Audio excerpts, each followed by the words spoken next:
Hello my YouTube family, কেমন আছো তোমরা সবাই? সামনেই তো ক্রিসমাস, আর ক্রিসমাসের আগে কেকের রেসিপি ছাড়বো না, এটা তো হতেই পারে না। তো চলে এসেছি চকলেটি ফ্রুট কেকের রেসিপি নিয়ে। আর দেখতেই পাচ্ছ কেকটা কতটা স্পঞ্জি হয়েছে। এই যে আমার বোন কেটেও তোমাদেরকে দেখাচ্ছে, আর ও খেয়েও দেখাচ্ছে যে কতটা সুন্দর হয়েছে। আর এই কেকের রেসিপিটা দেখতে হলে পুরো ভিডিওটা দেখতে হবে। চলো তাহলে রেসিপি শুরু করা যাক। ফ্রুট কেক বানাতে গেলে সর্বপ্রথম আমাদের যে কাজটা করতে হবে, আমাদেরকে একটা কমলা লেবু নিতে হবে, যেটাকে ছাড়িয়ে ওর রস বার করে নিতে হবে। এবার তোমরা যদি পিওর কমলা লেবু ইউজ না করতে পারো বা ঘরে না থাকে, তাহলে তোমরা যে কোনো অরেঞ্জ যে ড্রিঙ্ক পাওয়া যায় 10 টাকা 15 টাকা দামের, সেই যে জুসগুলো কিনে এনে সেটাও ব্যবহার করে নিতে পারো। আমি এখানে ঘরে একটা লেবু ছিল, তো সবার আগে আমি লেবুটার রস বার করে নিচ্ছি। তারপর যদি আমার মনে হয় আমি এতে একটু অরেঞ্জ জুসও ইউজ করবো, কারণ একটা লেবুতে তো বেশি রস হয় না তাই। আর এখানে আমি যেহেতু অনেক বাদাম ইউজ করবো, আর এই জুসটার মধ্যে আমরা ড্রাই ফ্রুটসগুলোকে ভিজিয়ে রাখবো। 24 ঘন্টা ভিজিয়ে রাখতে পারলে তো খুবই ভালো। আর যদি হাতে অতটা সময় নাও থাকে, অন্তত 6-7 ঘন্টা চেষ্টা করবে ভিজিয়ে রাখা, তাহলে বেশি ভালো হয়। আর কেক বানানোর আগের দিনই যদি এই কাজটা করে রাখো, যে ড্রাই ফ্রুটসগুলো এই জুসের মধ্যে চুবিয়ে রেখে দিলে ফ্রিজে, তাহলে খুবই ভালো হয়। তাহলে কেকটা খেতেও সেরকম ভালো হবে, আর ড্রাই ফ্রুটসগুলোর টেস্টও আরও বেড়ে যাবে। নর্মালি বড় বড় কেকের দোকানে অ্যালকোহল ইউজ করা হয় কেক বানানোর জন্য, যেটা আমাদের এবং বাচ্চাদের স্বাস্থ্যের পক্ষে খুবই ক্ষতিকারক। তার জন্য ঘরে এভাবে কেক বানিয়ে খাওয়াটাই আমার মনে হয় বেশি ভালো, আর অল্প খরচাতেই বেশ বড় সড়ো একটা ভালো কেক বানানো যায়। এবার আগে এখানে আমি একটু টুটি ফুটি দিলাম, তারপর দিয়ে দিলাম কিশমিশ। টুটি ফুটির দাম কিন্তু খুব একটা বেশি না, আমি অরেঞ্জ কালারের নিয়েছি, 10 টাকার কিনে আনলে অনেকটা হয়ে যায়। আর এখানে কাজু বাদামগুলো একটু ভেঙে ভেঙে দিলাম, যাতে ছোট ছোট দানা মুখে বাঁধে, বেশি ভালো লাগে। বড় বড় দিলে অনেকটা কাজু বাদাম লাগবে, আর কাজু কিশমিশের দাম তো অনেকটাই, তাই অল্প এনে ভেঙে ভেঙে তোমরা দিতে পারো, হাত দিয়ে ভেঙে বা ছুরি দিয়ে কেটে কেটেও দিতে পারো। এইভাবে আমি কাজুগুলোকেও দিয়ে দিলাম। তারপর এর মধ্যে আমন্ড বাদামও দেবো, খোসা ছাড়িয়েও দিতে পারো, খোসা সমেতও দিতে পারো। খোসা ছাড়িয়ে দিলেই বেশি ভালো হয়, ছোট ছোট করে কেটে, বা ঘষে দিলেও হবে, কিন্তু ঘষে দিলে পুরো মিহি হয়ে যাবে। সেই কারণে খোসা ছাড়িয়ে ছুরি দিয়ে ছোট ছোট 2-3 টুকরো করলেই হবে। আর এখানে আমি কিছুটা চেরি নিয়েছি, এগুলো আসলে তো চেরি ফল নয়, এগুলো আসলে করম চা, যেগুলোকে পাকার পর চিনির শিরায় ডুবিয়ে মিষ্টি করা হয়, আর একটু ফুড কালারও বোধহয় ইউজ করা হয়। তো সেগুলোও আমি 15 টাকার মতো কিনে এনেছি। 15 টাকার এতগুলো হয়েছে। যেগুলো গোটা আছে আমি সাইডে রেখে দিয়ে ভাঙা চোড়াগুলোকে আগে কেটে নিচ্ছি, কারণ আমি কয়েকটা রেখে দেবো, পরে আবারও কিছুটা কেক বানাবো বলে। আর তাছাড়া ভেবেছি কেকের উপর ডেকোরেশন করার জন্যও দেবো। তো এখানে আমি কয়েকটা রেখে দিচ্ছি আর কয়েকটা কেটে নিচ্ছি। কেকের উপর ডেকোরেশনও তো করতে হবে, আর এগুলোর মানে জিনিসপত্রের যা দাম, সেই অনুযায়ী বেশি তো কেনা সম্ভব না সবার পক্ষে, তাই আমিও সব কিছু 10 টাকা 15 টাকা 20 টাকা এরকম অল্প অল্পই কিনে এনেছি। তোমরা এই অল্প অল্প জিনিস কিনে এনে ঘরে থাকা ময়দা, দুধ, চিনি, তেল এরি দিয়েই একটা ভালো ফ্রুট কেক বানিয়ে ফেলতে পারবে, পুরো দোকানের মতো। বলতে গেলে দোকানের থেকেও ভালো, কারণ একবার যদি তুমি কেক বানানোর সরঞ্জাম কেনো, সেটা তো তোমার একবারেই শেষ হচ্ছে না। তুমি ওটা দিয়ে প্রায় 5-6টার বেশি কেক বানাবে, তারপরেও হয়তো জিনিসপত্র রয়ে যাবে। তোমার কেকটা কত বড় হচ্ছে তার উপর নির্ভর করছে। তো আজকের কেক বানানোটা খুবই ইজি হতে চলেছে। এখানে আমি এই করম চাটাও মানে চেরিটাও দিয়ে দিলাম। এখানে আমি একটু পরে দিয়েছিলাম আমন্ড বাদামগুলো, সেগুলো আর ক্যামেরায় তোলা হয়নি। তো এখানে ভিজিয়ে দেখলাম যে জুসটা টেনে নেবে, কিশমিশগুলো তো জুস টেনে নেবে, বাদামগুলোও ভিজলে জুসটা টেনে নেবে। সেই কারণে আমি ঢাকা দিয়ে চলে গেলাম একটা অরেঞ্জ জুস আনতে। এটা কিন্তু অরেঞ্জ জুস না, মানে ওআরএস যে হয় অরেঞ্জ ফ্লেভারে, সেটাই ঘরে ছিল, তো আমি সেটাই ইউজ করছি। এটা পুরোপুরি কমলা লেবুর মতনই খেতে, তো এটার আলাদা কোনো টেস্ট নেই। তো সেই কারণে ওটাও বেশি করে দিয়ে দিলাম, একদম ডুবে থাকবে। আর এই জুসটাও কিন্তু ফেলে দেওয়ার নয়, এই জুসটাও আমরা কেকের মধ্যেই ইউজ করব, তো লেমন একটা ফ্লেভার আসবে। আর এখানে আমি নিয়েছি 1 বাটির সমান চিনি, আর তারপরে মানে ছোট বাটির 1 বাটি চিনি নিয়েছি। তোমরা তোমাদের পরিমাণ মতো মিষ্টি দেবে। আর এখানে দিয়ে দিলাম কিছুটা তেল, সাদা তেল, আর কিছুটা বাটার। পুরোপুরি বাটারেও করা যায়, কিন্তু এখানে আমি তেল আর বাটার মিক্স করেই করবো। শুধু তেল দিয়েও করা যায় বা শুধু বাটার দিয়ে, কিন্তু তাহলে অনেকটা বাটার লাগে। তো এখানে আমি চিনি, বাটার আর তেলটাকে ভালো করে মেল্ট করে নেবো, মানে বাটারটা যেহেতু জমে আছে ভালো করে মিশিয়ে নেব। চিনিটা যেহেতু ডাস্ট চিনি, মিক্সিতে ঘুরিয়ে নিয়েছি একবার। তো চিনি এরকম কিনতেও পাওয়া যায়, কিন্তু আমরা মিক্সিতে পেস্ট করে নিই, এতে বেশি সুবিধা হয়। তারপর ছাঁকনি দিয়ে ছেঁকে নিই।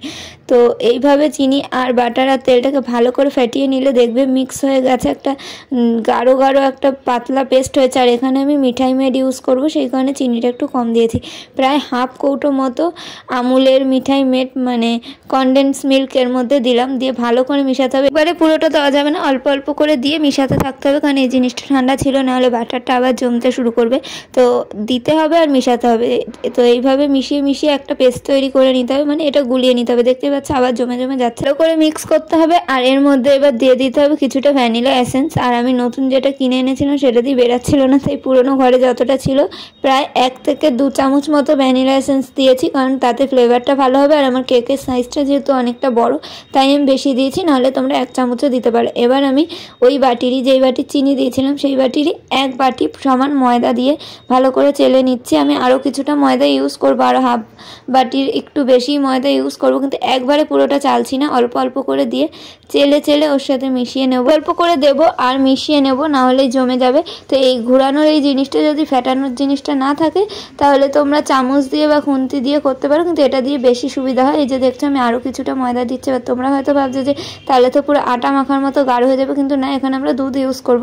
তোমরা যদি দুধের জায়গায় জল ইউজ করতে চাও তো হালকা উষ্ণ গরম জল দেবে, নর্মাল জল দেবে না বা ঠান্ডা জল দেবে না। শীতকালে যেহেতু জল বাইরে রাখলেও অনেকটা ঠান্ডা হয়, তুমি অল্প অল্প করে দুধ ইউজ করবে আর ভালো করে ফেটিয়ে নেব।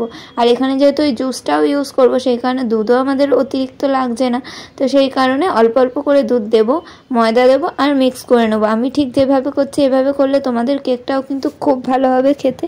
আর দেখতেই পাচ্ছ আমি আমুলের কাঁচা দুধটাই ইউজ করছি, তোমরা জাল দেওয়া দুধও ইউজ করতে পারো। এটা কিন্তু রুম টেম্পারেচারে রাখা দুধ।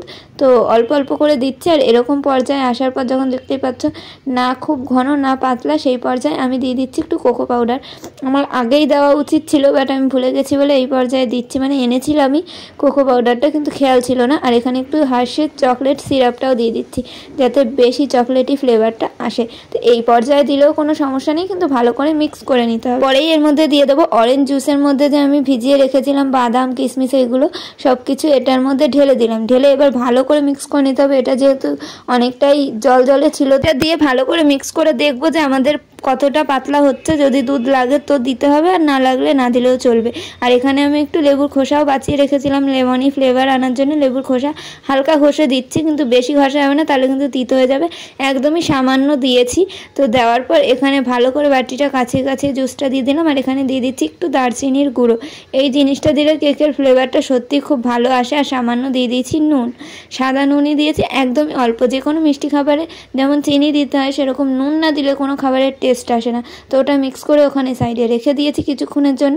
আর এখানে আমি একটা বড় টিফিন বক্সের মধ্যে সাদা তেল ভালো করে মাখিয়ে নেব। আর এখানে তোমরা বাটার পেপারও ইউজ করতে পারো, কিছু না দিলেও সমস্যা হয় না। কিন্তু আমি এখানে নর্মাল যে টিস্যু পেপার পাওয়া যায় অনুষ্ঠান বাড়িতে, যে টিস্যু পেপার আমাদেরকে দেয় হাত ফাত মোছার জন্য, তো সেই টিস্যুটাকেই আমি প্রতিবারই যতবার কেক বানাই এই বাটির শেপের কেটে নিই। তোমরা চাইলে খবরের কাগজ, খাতার পেজ, যে কোনো কিছুই দিতে পারো, কিন্তু আমার মনে হয় সাদা পেজ দেওয়াটাই বেটার, মানে টিস্যু পেপার ঠেপার দেওয়াটাই ভালো। আর এখানে মাখানোর পর উপর থেকে ময়দা ছড়িয়ে ভালো করে চারিদিকে মাখিয়ে নিচ্ছি। এভাবে তোমরা কেক বানাতেই পারো এর মধ্যে ডাইরেক্ট, কিন্তু আমি একটু পেপারটা দিয়ে দিই, তাহলে বেশি ভালো হয়, বেরাতেও কোনো সমস্যা হয় না। এবার আমি এটা দেওয়ার পর দেখতেই পাচ্ছ এটা তলার তেলের কারণে কতটা ভিজে ভিজে গেছে। তারপরেও আমি বেশি করে আরও একটু তেল দিয়ে দিচ্ছি, কারণ অল্প তেল কিপটেমি করে দিয়ে তো কোনো লাভ নেই। কারণ কেকটা ভালো হবে সেই জিনিসটাই আমাদেরকে করতে হবে। যতটা ভালো করে তেলটা মাখিয়ে নেব তত ভালো করে আমাদের কেকটা বেরিয়ে যাবে। তেল মাখানোর পর আবারও উপর থেকে কিছুটা গুঁড়ো ময়দা দিয়ে ভালো করে ছড়িয়ে ছড়িয়ে নিলাম চারিদিকে। এবার এর মধ্যে ব্যাটারটা ঢেলে দেওয়ার পালা। তো ব্যাটার ঢালার আগে কিন্তু আমাদের দেখতে হবে চারিদিকে যাতে ময়দাটা লেগেছে, তাহলে কিন্তু খুবই সহজে কেকটা বেরিয়ে আসবে। তোমাদের ছুরি ইউজ করতে হবে না, কিছু করতে হবে না। তারপর কড়াইয়ের মধ্যে দিয়ে দিয়েছি সামান্য নুন। তোমরা পরিষ্কার বালিও ইউজ করতে পারো, কিন্তু বালির জায়গায় আমার মনে হয় খাওয়ার জিনিস যেহেতু পরিষ্কার পরিচ্ছন্নভাবে বানানোটাই ভালো, তাই আমি নুন দিয়েছি। নুনটা দেওয়ার পর ওর উপর দিয়ে দিয়েছি আমি স্ট্যান্ড, যেটা গরম খাবার রাখার জন্য ব্যবহার করা হয়। তারপর কেকের মিশ্রণের মধ্যে 1 প্যাকেট ইনো আর 1 চামচ ভিনিগার দিয়ে ভালো করে ফেটিয়ে নেব আবারও। আর এই জিনিসটাই কাজ করবে আমাদের কেকটাকে ফুলানোর জন্য। তোমরা চাইলে এখানে baking powder, baking soda use করতেই পারো, বাট ইনো আমার মনে হয় সবথেকে ভালো, সহজে হয়ে যায় আর বেশ ভালো কেক ফোলে।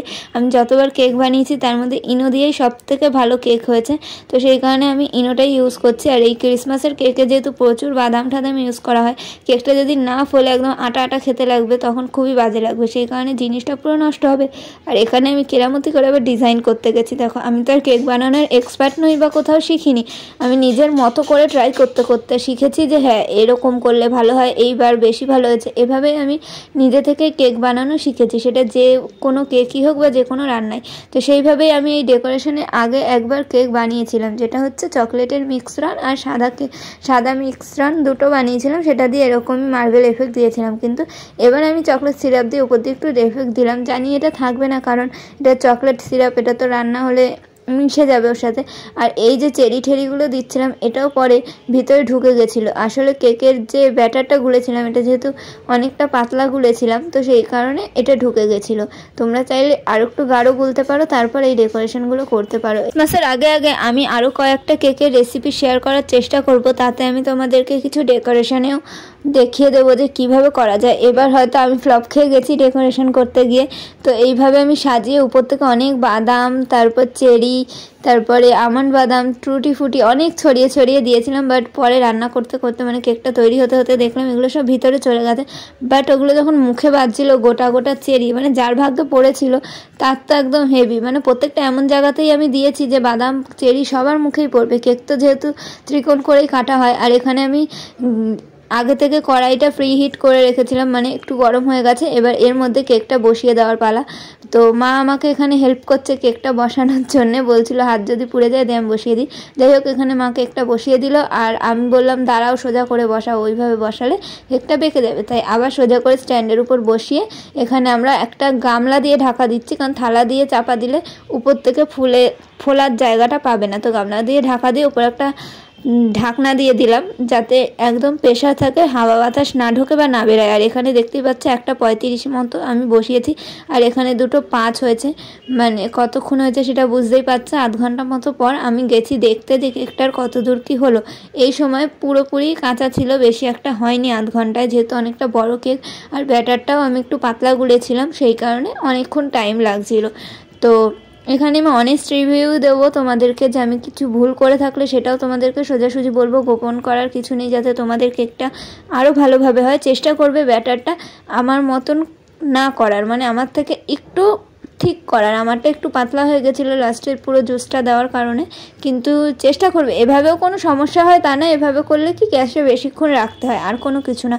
তারপর আরও কিছুক্ষণ পর আমি এসে দেখলাম যে কেকটা বেশ সুন্দর ফুলে উপর দিয়ে ফাটল মতো ধরেছে। এই রকম হলে বুঝতে পারবে কেকটা ভালোভাবে তৈরি হয়েছে। আর এখানে আমি একটা টুথপিকের সাহায্যে ভালো করে দেখে নিচ্ছি ফুটো করে করে যে ভিতরে কোথাও কাঁচা আছে কিনা। তো এভাবেই তোমরা টুথপিক বা যে কোনো জিনিস দিয়ে কাঠি দিয়ে দেখে নিতে পারো। যদি টুথপিক পরিষ্কার আসে বুঝে নিতে হবে যে আমাদের কেক কমপ্লিট।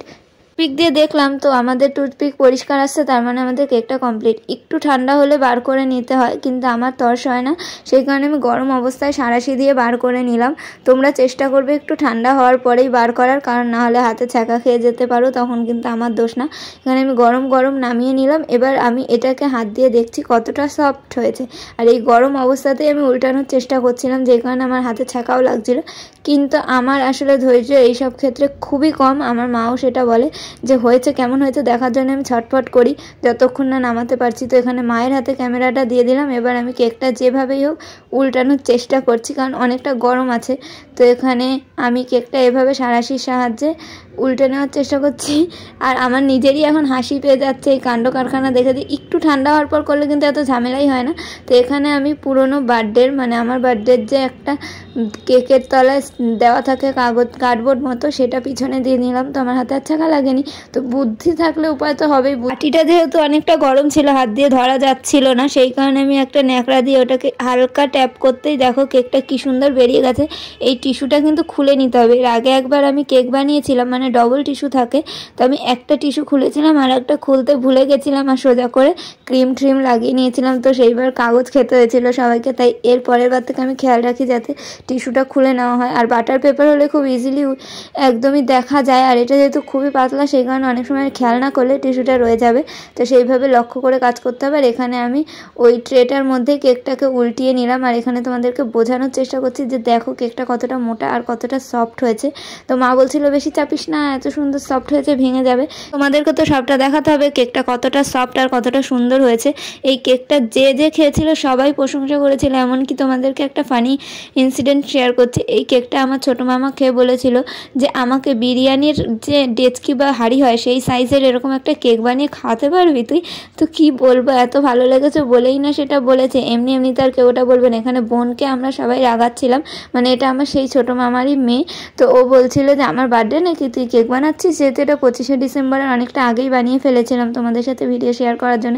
তো মা সবাই বলছিল যে হ্যাঁ হ্যাঁ তোর বার্থডে, তার জন্যই ও খুব আনন্দ সহকারে কেকটা কাটছিল আর মজাও পেয়েছিল। তো কেকটা দেখলে কতটা ইজিলি কেটে গেল আর কতটা সফট, আর ও খেয়েও দেখাবে তোমাদেরকে। এখানে আমার পুচকে হেল্পার সবার আগে খেয়ে বলবে কেমন হয়েছে। ও যেহেতু আমাকে কেকটা বানাতে অনেকটা হেল্প করেছে, আর যেহেতু ওকে বলদ বানানো হচ্ছিল যে তোর বার্থডে নিয়ে কেক কাট, সেই কারণে ও কেকটা কেটে তোমাদের রিভিউ দিচ্ছে।